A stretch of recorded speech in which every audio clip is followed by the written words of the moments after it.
In the Gun, episode 122. It is Phil Steele Friday, and we only got a few more of these left. It's hard to believe we're winding down to the end of the 2023 college football season.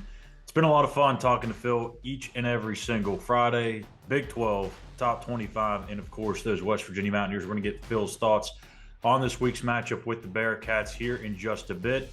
And of course, this episode of ITG is brought to you by Bet Online, where the game starts. And what a way to start with some bets. And that's a bet recap of what we did last week with West Virginia and Oklahoma. Hopefully we did a little bit better than the team actually did out in Norman, but the way I've been trending recently, probably not. So Jed, take us back a week and see how we did in our picks. Yeah, speaking of Oklahoma and speaking of Phil, unfortunately Phil was right. He told us last week that he liked Oklahoma and he liked that big point spread. But, okay, let's go to our handicapping. Last week, we started with third downs. And we asked in the matchup between the Mountaineers and the Sooners, who will convert a higher percentage on third down, WVU or Oklahoma? We both picked Oklahoma. We were both correct, resoundingly so, unfortunately. Yeah. Oklahoma was 8 of 14, 57% on third down. West Virginia was just 4 of 16. 25%. So that upward trend and upward trajectory that West Virginia had been on third down for the better part of a month hit a wall in Norman. And then we transitioned to a question from third downs to a question about fourth downs. WVU was 6 for 7 in the previous two matchups against Oklahoma on fourth down. So including 4 of 5 last year in Morgantown. So the question was over under 2.5 fourth down attempts for West Virginia Saturday night on the Prairie. We both took over there. We were correct. West Virginia attempted 4, so they went over the 2.5. They were 2 for 4 on fourth down.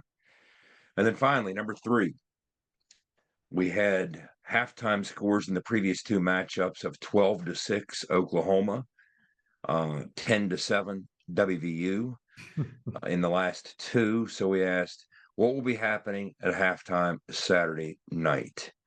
And in that one, we said, will WVU be leading? Will Oklahoma be leading? Will be tied? And so I separated from the pack and I said tied. I took the long shot. Obviously, it was not tied. You said Oklahoma will be winning, but barely. You thought West Virginia was going to win. Well, you were right. Not barely, but it was 31-14. Yeah. So you were 3 for 3. I was 2 for 3. That might be. That's your first 3 for 3, I think. Yeah. I think it is. Yeah, I think it is. We'll see what we can do to trip you up this week with the Cincinnati handicapping, right? But yeah, that's how it shook out. Now, I threw a fisherman's friend to my mouth to get that nasty Oklahoma taste out of my mouth, and let's finish up and let's talk to Phil. I'm eager to move forward and see what he has for this weekend's games. But like I said, unfortunately, we didn't like what he had to say. Right. He was all over Oklahoma, given that big point spread against the Mountaineers. He thought that Oklahoma was due for a big rebound, coming home for the first time in a number of weeks, playing under the lights. He thought they were going to give us their best shot, and boy, was Phil right. They gave us their best shot. They did. They certainly did. They were ready to go, and playing ticked off, rightfully so, after losing 2 straight games. And the one thing I love about Phil is he is 100% honest with his opinion. He's not just coming onto this WVU show just to give love to West Virginia. If he feels like they don't have a chance or they're going to lose, he's going to let us know.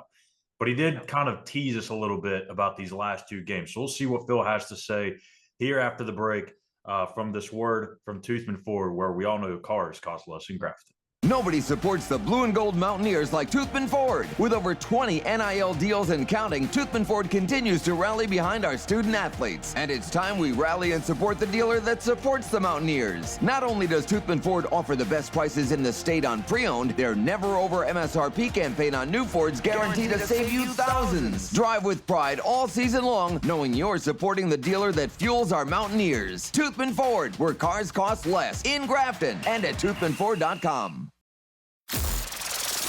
For more West Virginia Mountaineer football content, be sure to follow us on Twitter at In the Gun Podcast.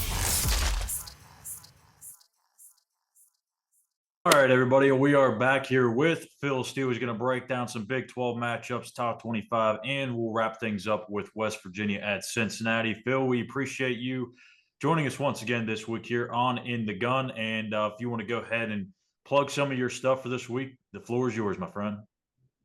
Hey, I appreciate that. Right now, up and available, if you go to philsteele.com, right there at the front on the daily blogs, you could take the Phil Steele Plus Tour with selections. The selections actually had a losing week last week, dropping them to 17-11 the last 6 weeks, but the quick hitters, 15-7 the last 5 weeks, so still red hot, and I might even have a guaranteed winning week there this week. So check it out. Go to philsteele.com, take the Phil Steele Plus Tour. You get yourself about 9 free selections plus some FCS selections, and it's all absolutely free. Awesome. Good stuff there, Phil. And look, we all have bad weeks. It's going to happen throughout the course of the season, as West Virginia fans found out last week. So we'll go ahead and get started here with the top 25, going to the Pac-12. And this is a sneaky good team that no one's been talking about all year long, and that's Arizona. Now in the top 25, ranked number 17. They're going to be hosting Utah in this one, 2:30 in Arizona. I got to admit, I didn't see this coming from them. This was a quick turnaround out there for Jed Fish. Phil, how do you see this one playing out between the Utes and the Wildcats? Yeah, and I think the big difference for Arizona this year, it's not the quarterback or the passing game. They had that last year. It's the run defense. And when I went over the team with Coach Fish, and he had mentioned that the defensive line was his major concern. Is the first thing I brought up to him. Last year they gave up 5.6 yards per carry.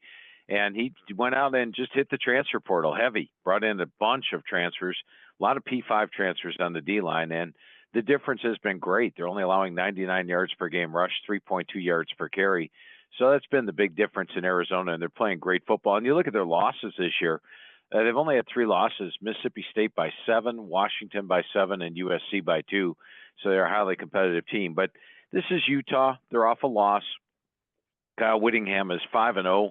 Against spread after his last 5 losses. I think Utah is a premier team, and the game's basically pick 'em in this one. So I think Utah can go on the road. Bryson Barnes is now taking control of the team. They played a good game against Washington. In fact, I thought Barnes outplayed Penix in the first half last week. I look for Utah to bounce back and get a win, but it should be a great game. For the SEC, Phil, you got Georgia, number 1 in the country, on the road at Tennessee. Tennessee reeling after that 36-7 loss at Missouri. Meanwhile, Tennessee coming off that massive blowout win over Ole Miss. The only thing standing between Georgia and an unbeaten opportunity at Alabama in the SEC championship game is this game and Georgia Tech. Any chance the Vols might be able to creep up and do something here? Well, Tennessee has proven to be tough, especially at home. At home this year, they beat Texas A&M, which I thought was a good win.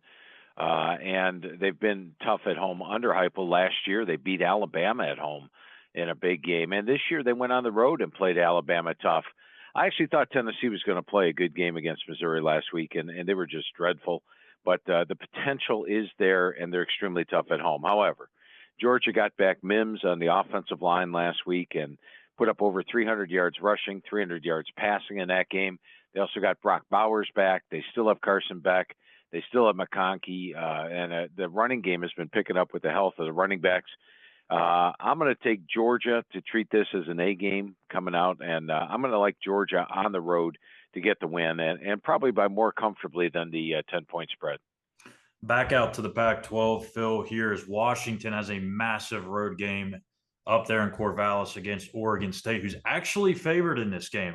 It's crazy to think that, but I mean, Oregon State has been playing well all season. This is their chance to kind of make themselves known to the rest of the country. DJ Uyunglele found himself a home out there with Jonathan Smith, who's, in my opinion, one of the most underrated coaches in the country. Does the Beavs get the upset this week and spoil Washington's playoffs hopes?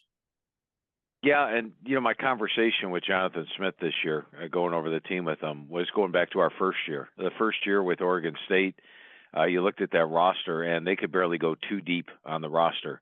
In fact, a lot of the players on the second string were walk-ons in his first year, and they went through some growing pains. But now he's got this thing where they're 3 deep at some positions, and he's done a tremendous job building the program. the thing I love about Oregon State is they're basically unbeatable at home in Reser Stadium. And the last 2 years, Reser's been under construction. So they've had, a quarter of the stadium couldn't be occupied, a quarter of the stadium couldn't be occupied here. Now it's back to full capacity. They got the chainsaw going on third down. It's a great situation. They are 17-1 straight up and against the spread at home. And, Washington actually opened up a 2-point favorite in the game, but the betting in Vegas right now has been all on Oregon State, driving Oregon State to be the favorite. And if you look at Washington the last 5 weeks, they've sort of been unimpressive. Only beating Arizona by 7. They got outgained by Oregon by over 100 yards, out first down 32-24. Got past Arizona State, got past Stanford. The fumble before the half was huge in the USC game. And then last week trailed at the half against Utah and came back and got it. The defense goes to Oregon State in this one. The run game I like with Oregon State with Martinez and Fenwick, a dangerous combination. Quarterback definitely goes to Washington. I'd give the receiving core to Washington, but I can't go against that home field edge. I am going to call for Oregon State to pull the upset this week. Well, let's jump into the Big 12. And you got Oklahoma after snapping their losing streak against West Virginia after dropping 2 straight. They obviously had their way with the Mountaineers. They're on the road in Provo. Strange kick time. BYU has now, after a fast start, dropped 3 straight. They're really struggling on the offensive side of the football. Oklahoma, a very heavy favorite against a BYU team, still trying to get that 6th elusive win for a bowl game. Any way the Cougars can make this interesting? I don't think so. When I look at BYU, remember when they were 5-2, and I believe I called them a fake team at that time because they were being outgained by about 100 yards per game. It hasn't gotten any better. Now, last week they actually ran the ball for the first time, but they were down big and a couple of big runs there. But they still struggle at the run game. Jake Retzlaff's taken over at the QB spot. Slovis possibly could return, but I think they may stick with Retzlaff. But the offense has really been woeful over the last 4 weeks, just 13 points per game, 291 yards per game. The defense has fallen off, and they're a team that's being outgained by 114 yards per game. Oklahoma was angry coming off 2 losses, got done at home last week, and I think they continue that momentum. I like the run game with Walker and Sawchuk. I like the, Dylan Gabriel, and the defense is starting to play a little bit better as well. I like Oklahoma to win this one big on the road, and it's a 10 o'clock a.m. start at BYU. So I can't imagine the crowd's going to be all that loud. Yeah, they're going to be serving brunch there for that one. But Baylor going to TCU. And Phil, we've talked about these Bears all season long. It's crazy to think the kind of season that they've had, especially just a couple of years removed after winning the Big 12. Does it look like they've waved the white flag, or is last week just how, a factor of K-State being that good? And for TCU, I mean, you got a chance to still get to bowl eligibility, but they've got a pretty tough one on deck against Oklahoma. But you got to win this one first. So who do you see getting this one between the Bears and the Horned Frogs? Yeah, and with Baylor, each week I just think Dave Aranda, he's going to get this thing, and they're going to be highly competitive, and they've been disappointing. I liked them against Texas Tech. They didn't do well. The Cincinnati game, they did go on the road and get the win, but they lose to Iowa State. The loss to Houston, I think, was really tough. It's a game where they had the slight yardage edge in the game, but lost, and then last week they got beat. I think you have to go with TCU at home to get the win here.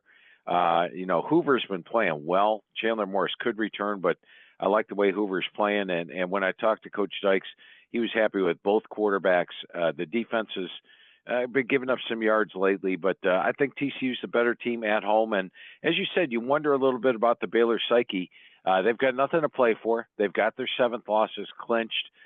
You wonder what's going to happen. Are the players starting to think transfer portal, that type of thing? So I'm going to lean with TCU in this one at home. Before we jump into Oklahoma State, Houston, I want to remind people that last week, Phil, you reminded me when you mentioned BYU. Yeah, you did kind of call them a paper lion when they were 5-2. You saw this coming.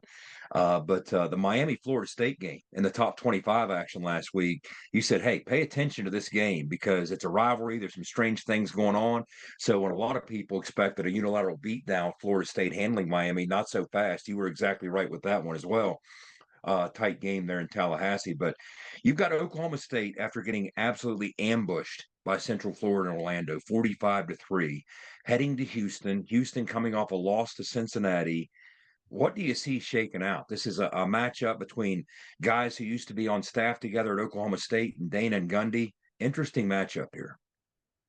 Yeah, it is. And, this one is actually, I talked about the Phil Steele Plus Tour. This one's going to be on there as my aberrational play. And what I mean by that is last week was just a complete aberration. Oklahoma State have been playing great football. If you look at my average game grades on the Phil Steele Plus, they had been playing at about 111, 112 level. And then last week they played at a 75 level. Take that, throw it in the trash. I think they'll be back to how they were playing. They've got Alan Bowman. Ollie Gordon looked like he was banged up against Oklahoma. I talked to some folks at Oklahoma State. They said, no, he's not really banged up, but last week he struggled. UCF just stacked the line completely to stop him. He had 12 carries for 25 yards. I expect him to have a breakout game here against a Houston defense that just gave Cincinnati 204 yards rushing. So I look for the offense to be much better this week. And with Houston, look how their offense has been doing the last 4 weeks. Only 302 yards per game. They've been struggling to run the ball. Donovan Smith, last week, only threw for 102 yards. Three weeks ago against Kansas State, only threw for 95. I think Oklahoma State's a better team. I'm throwing out last week as a complete letdown spot, aberration, and snowball game. I think this week they showed much better. I like Oklahoma State to win this one by more than a touchdown. UCF has played some really good football over here the last 3 or 4 games. They played Oklahoma tough. They played with West Virginia for a while, and then they've obviously won their last 2 against Cincinnati and just obviously last week against Oklahoma State. Do they get to 3 in a row here and get to bowl eligibility? Because they've got Texas Tech here on the road, both teams fighting for that bowl spot. Who do you think gets it this weekend? Yeah, and Texas Tech, I think, benefited a little bit from Jason Bean getting knocked out of the game in the first quarter. Kansas having to go with the walk-on quarterback the rest of the game. And as it was, Kansas came back and tied it, but then Texas Tech got the game-winning field goal. Now, they are at home, where they're a much more dangerous team. They beat TCU. They beat Houston. And if you look at their record over the last couple of years, or their last 2 years, I should say, under Joey McGuire, they play much better at home. So that's a good situation for Tech. They're catching UCF up a big win, but I actually think UCF might be the better team. John Rice Plumlee's back. He missed a good portion of their losses, but Plumlee looks dangerous again, both running and throwing. I think it's going to be a high-scoring game. You've got 2 pretty good offenses. And even though Texas Tech got Baron Morton back last week, to me, this is going to be a toss-up game, guys. I think Tech at home is tough to go against, but I'm going to call this one a toss-up. Speaking of Kansas and that injury to Jason Bean, let's jump to Lawrence and let's discuss the Sunflower Showdown between 2 ranked teams, with Kansas State coming to town to face the Jayhawks. As I understand it, Phil, Jason Bean got a lot of reps in practice on Wednesday. We'll see. It's probably going to be a game time decision with him, but they're coming off that tough loss to Texas Tech. Some people that might be scoreboard watching were thinking they were looking ahead, not understanding that Jason Bean was out of the game. What do you see playing out this fascinating matchup in the Sunflower Showdown between the Jayhawks and the Wildcats? Yeah, and this is one, ever since Bill Snyder took over way back when, Kansas State has pretty much had the upper hand in this rivalry, winning almost every single game every single year. It's been remarkable how K-State has dominated it. And I'm just overly impressed with how Kansas State's playing. I mean, you look at their defense. They're playing solid. They're holding opponents to 57 yards per game below their season average. They've got the run game going with Giddens and Ward. And I love Will Howard, and then the change of pace with Avery Johnson at QB. So they're a dangerous offense as well. Now, they've been dominating at home, not as dominating at the road, but I like the way they played Texas on the road.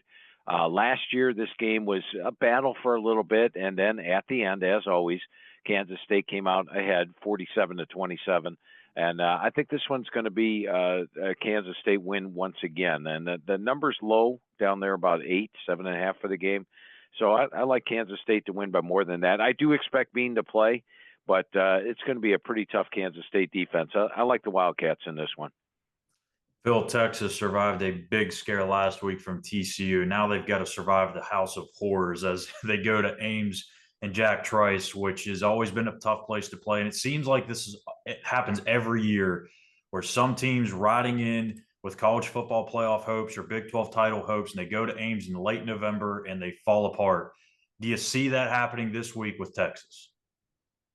Yeah, and look at Texas the last 2 weeks. They got out to that big lead against Kansas State, and at the end of the game, they're playing in overtime, or just to pull the game out. And then the TCU game last week, 26-6 at the half, and all of a sudden at the end of the game, they need a fourth down conversion to run out the clock and get past TCU. The big thing to me with Texas was losing Jonathan Brooks. I've been watching Jonathan Brooks this year and been super impressed. He's a guy with breakaway speed. He's averaging 6.1 yards per carry. Now, C.J. Baxter's going to take his place, but Baxter's only averaging 4.4 yards per carry. So I think that's a big loss for Texas. Quinn Ewers came back last week, looked good, threw for over 300 yards in the game. But this, as you mentioned, 100%, I agree with you. Iowa State's a tough place to play. I like the way Rocco Beck's playing. They've got the defense holding opponents to 56 yards per game below their season average. A lot of folks thought that BYU would be a tough situation for them last week. They rolled through that easily. I really like this Iowa State team. I think they keep it closer than expected and could pull the upset. All right, Phil, let's head to Morgantown. Legendary coach Don Nealon being memorialized at the game. You've got the Bearcats in town. His first win at Mountaineer Field in 1980 was against Cincinnati. His first coaching job was for Cincinnati. So a lot of synergy in this football game. But a Bearcats team that 2 of their 3 wins on the season have come on the road. West Virginia, to some extent, looking in the mirror. Cincinnati likes to try and play keep away. Cincinnati likes to play with that run game and try and hold the clock. What do you see shaking out with the 3-7 Bearcats against the 6-4 Mountaineers in Morgantown? Yeah, and I think you hit it correctly on the head that Cincinnati is better than their record. I mean, if you look at them in Big 12 play, they're plus 21 yards per game, which is highly unusual for a team that's only won one Big 12 game. But watching them this year, you look at Emory Jones. He's got 15 touchdowns, 10 interceptions on the year. But 5 of those touchdowns came against Eastern Kentucky in the opener. So against FBS foes, he actually has a 10-10 ratio, 10 touchdowns, 10 interceptions. And it seems like they'll play really good in the first half, and then in the second half they sort of go away. I like this West Virginia team. I think they have one of the best offensive lines in the country. It's too bad that they just missed out on the Joe Moore Award for the top offensive line in the country, and they did just miss out. But they've got the run game, as you mentioned. The defense hasn't been playing great the last 4 weeks, but I think when you look at the defense overall, there's talent there, and I really like the home field edge. I think West Virginia is the better team at home, and much like I've done a lot of times, a team off a loss is a very dangerous team. I think that fits West Virginia this week. So as much as I liked Oklahoma last week off a loss, this week I like West Virginia off a loss. I like the Mountaineers to win this one by double digits. Phil, it's really no surprise that some of these Big 12 newcomers are struggling in their transition to the conference, and we've obviously seen that firsthand here in Morgantown. But where do you think this Cincinnati program can be? I mean, because they've been very successful over the last 2 decades or so. Do you think that they can be a team that competes year in and year out here in a few years down the road? I think they can get there. I mean, the fact that, first of all, they're located in Ohio, which is one of the prime recruiting spots in the country. And then second of all, I am a Scott Satterfield fan. I've been talking to him since his days at App State, and he did a tremendous job at App State building that team. And, look at the defensive line he built at Louisville last year. So I think he's going to be able to get this thing rolling. And Cincinnati, as mentioned, they're plus 21 yards per game in league play this year. Probably just haven't got the consistency they need out of the quarterback. He'll get that turned around. So, yeah, I'm really looking forward. I think the Big 12 will be as confusing as ever next year, just like it's been the last couple of years. It's crazy. You can't predict anything in this conference. There's so much parity, and maybe it's a good thing. So, and there'll probably be more so once Texas and OU depart for the SEC next year to open up the door for 2 new schools to kind of make that next leap. So, Phil, we appreciate your time, and we'll circle back with you next week for the final game of the regular season, as West Virginia will take on Baylor. It's hard to believe it's already here. Yeah, it seems like the season just started, huh? Now it's almost over, almost to the conference championship games. But I tell you what, it's been a fun year, hasn't it? Yeah, it definitely has, especially with West Virginia back to their winning ways a little bit. And they got an 8-win season, still within reach, maybe even a 9 when you get to the bowl game. So we'll see how it all plays out. But that's Phil Steele, Again, you can get his stuff at Barnes & Noble and Books A Million. He's with us here each and every single Friday here in the Gun. And when we return, we will make our picks for West Virginia and Cincinnati, our handicap picks. But first, this word from Fortis for roof performance and financial certainty guarantee. Make sure to visit fortis.us.com. For nearly 20 years, Fortis has been the nation's leader in providing guaranteed roof performance programs for commercial buildings.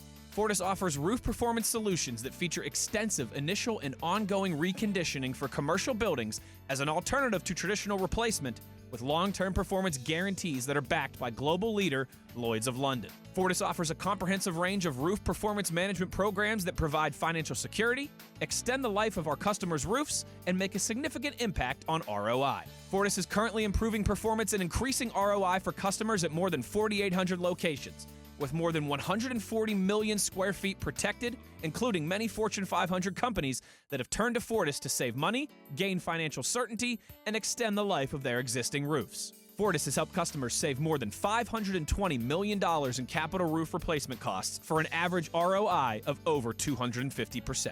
To learn more, visit fortis.us.com. Fortis, roof performance and financial certainty guaranteed.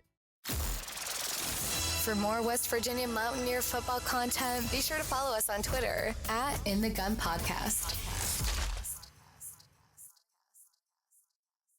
All right. As always, fun talking with Phil, getting his thoughts on everything college football, and especially those Mountaineers. Want to send a huge thank you to Phil just for continuing to come on this show each and every single week. We truly appreciate it, and I know our fans do as well. So, Jed, let's go ahead and get into our picks for this week's game against those Cincinnati Bearcats. New face in the Big 12, but technically to West Virginia fans, a familiar face. And they've owned this series 16-3-1. It's going to take about a decade and a half, maybe 2 decades, if you do the math, if Cincinnati really wants to catch up in this series, because they're playing, it seems like, on a 3 out of every 4-year basis. But let's go ahead and dive into some of these actual picks for this game and see what we think. Yeah, when you consider Cincinnati and the history, Pick Six Previews did an interesting little piece in their preview magazine this summer, talking about the 117 seasons Cincinnati has played football, and they kind of broke it down from 1888 up to 2004, and what Cincinnati had done from being ranked in the AP polls, from their bowls, and then they looked at the seasons since 2005, and they've really amped things up from a production standpoint for that program with that run they had with Mark D'Antonio, Brian Kelly, of course, more recently Luke Fickell. But in the 17 seasons, this is before we get into our picks, I just thought this was interesting from Pick Six Previews. In the 17 seasons that we're talking about from 05 to 22, they played in 14 bowl games, spent 92 weeks ranked, completed 3 undefeated regular seasons, and broke the barriers, the first non-automatic qualifier program into the 14 playoffs. So the last 17 seasons have really changed the entire dynamic of that Cincinnati football program at large. But let's get into this week's handicap picks with Cincinnati. Cincinnati running the football. We talked about it in our preview, what makes them so dangerous when they do run the football. Athletic quarterback. They've got a physical run game with their tailback, their feature back. So Emory Jones, it starts there. He's going to pitch in. Will Brady Lichtenberg play? I mean, he's played in 3 straight games, the other quarterback. They also like to run him. But either way, Cincinnati, number 2 in the Big 12 in rushing offense at 223 a game. They've kind of consistently crept their way up the rankings to now be parked at number 2 in the entire conference. Now, here's what's interesting. On the road, in road games only, they're number 1 in the Big 12 at 235 yards a game. So in their 4 road games, they've run for 216, 242, 277, and 204. So West Virginia versus the Big 12 at home, we've given up 160, of course, 281 to Oklahoma State, 67 more recently to BYU. The question, quite simply, will Cincinnati rush for at least 180 yards against West Virginia? So again, 4 games, their lowest output on the road has been 204. Even in the loss to Oklahoma State, they ran for 277. Will they run for at least 180? I'm going to go ahead and say yes, Schuyler. Yeah, I'm saying yes, they will. I'm right there with you. I think this is going to be a game where it's low scoring. And to me, it kind of has that Texas Tech / TCU type of a feel to it. Low game in the low 20s. Both teams want to run the ball, play good defense, play clock control. So yeah, I think they get over that mark. And I think, as you mentioned in the preview, if Emory Jones is dropping back 30 or 40 times, and that's not a good situation for Cincinnati. That's not what they want to do. It's not where they want to be. And if he is, then that means West Virginia's probably up by a couple of scores. So yeah, I think they want to make sure that they hang in this game as long as they possibly can. All right, so we both agree. Yes, they will. Now let's go to number 2, and it kind of ties into the run game. It's a time of possession question. Oh, From a time of possession standpoint, the top 2 time of possessions in the league in the Big 12 are West Virginia at number 1 and Cincinnati at number 2.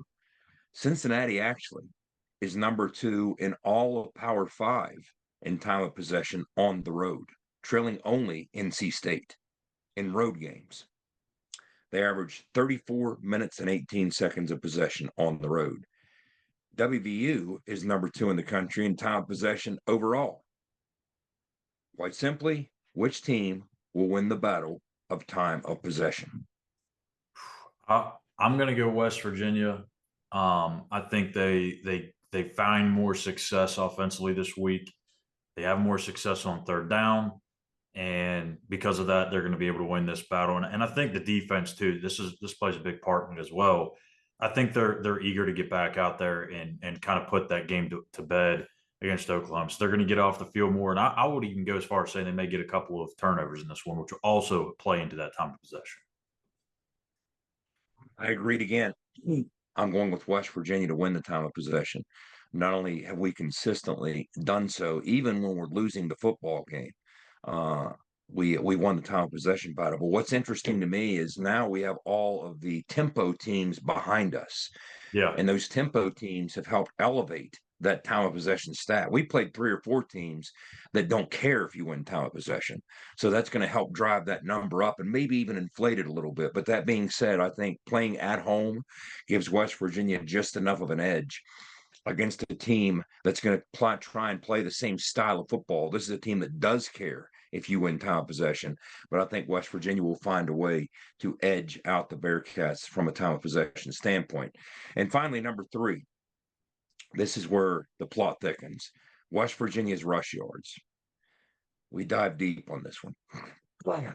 The last time these two teams met, I was there at Paul Brown Stadium in 2011. It was a battle of 2 teams that would ultimately finish 10-3. Bush Jones Bearcats went on to go 10-3. WVU won that game 24-21, and it started a stretch run of 3 straight wins at the end of the regular season that helped us win the Big East and secure that spot into the BCS and get to the Orange Bowl where we dropped 70 on Clemson. In that game in 2011 at Paul Brown Stadium, both teams, strangely enough, totaled exactly 404 yards of offense. Wow. But they got there very different ways.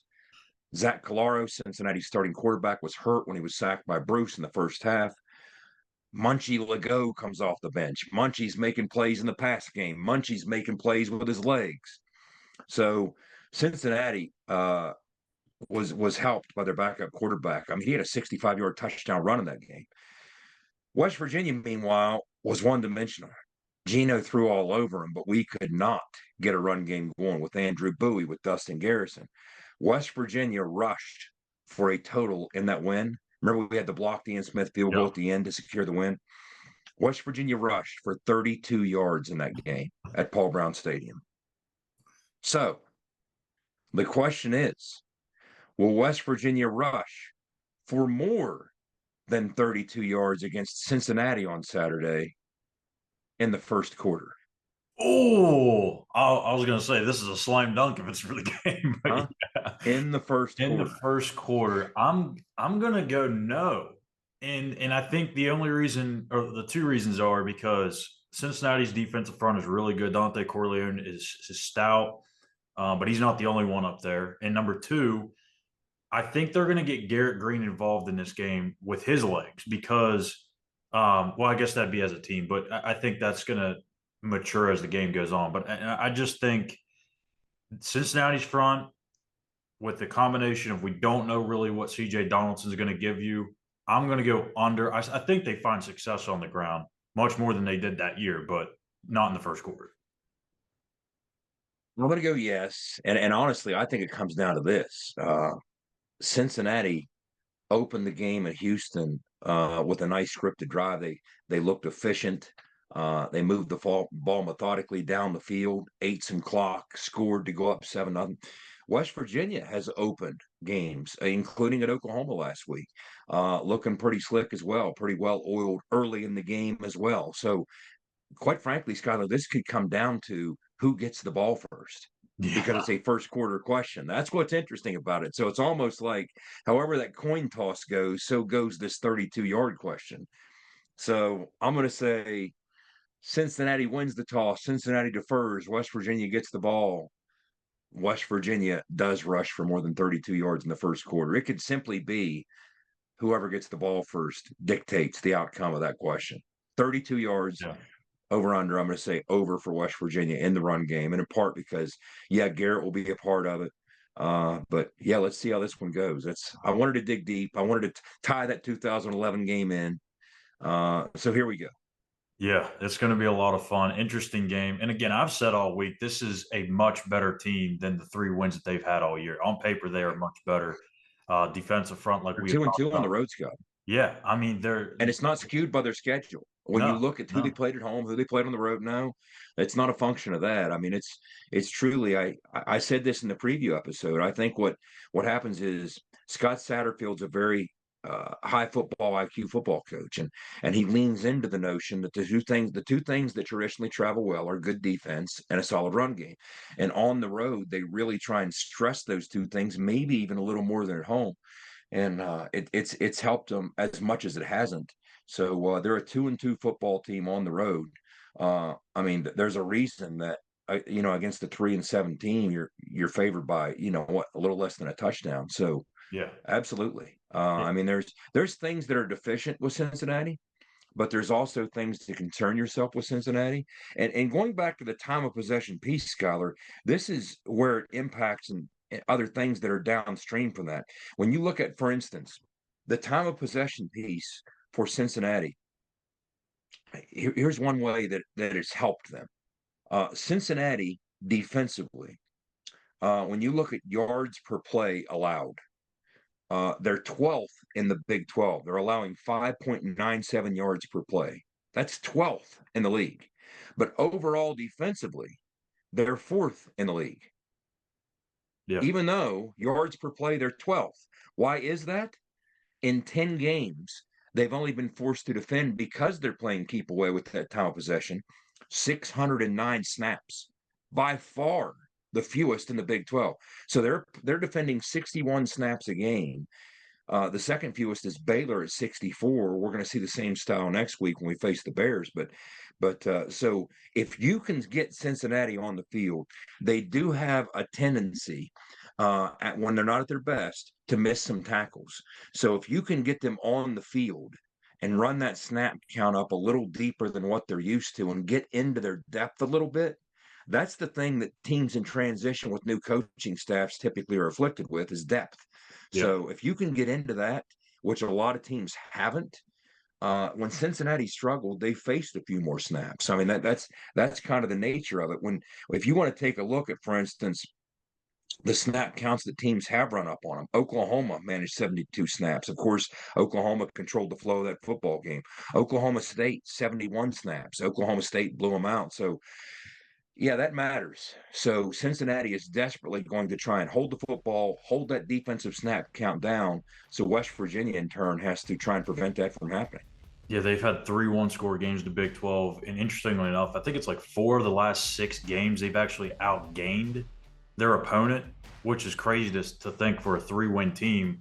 But, I mean, when I look at the Cincinnati team offensively, it's almost like I get the Spider-Man meme image popping up in my head with West Virginia and Cincinnati just looking at each other like, I'm doing what you want to do. I'm going to do what you want to do, because they have the same approach, and that's what they want to do. So in reality, this might be like a 2-hour game because both teams are just going to want to run the ball like crazy. But we'll see how it all pans out this weekend in Morgantown. Obviously, Senior Day, Don Nealon being immortalized. It's going to be a fun weekend in Morgantown, the last home game. So if you got a chance or if you're considering about going to the game, just go ahead and go. It's the last one until next September, and it's going to be a fun one. So West Virginia, Cincinnati, 2:30, streaming on ESPN Plus. Hit that subscribe button on YouTube if you haven't already at In the Gun Podcast, and you can follow us on X at the same handle. And as always, be an ear and tell an ear about your new favorite WVU football podcast. You've been In the Gun.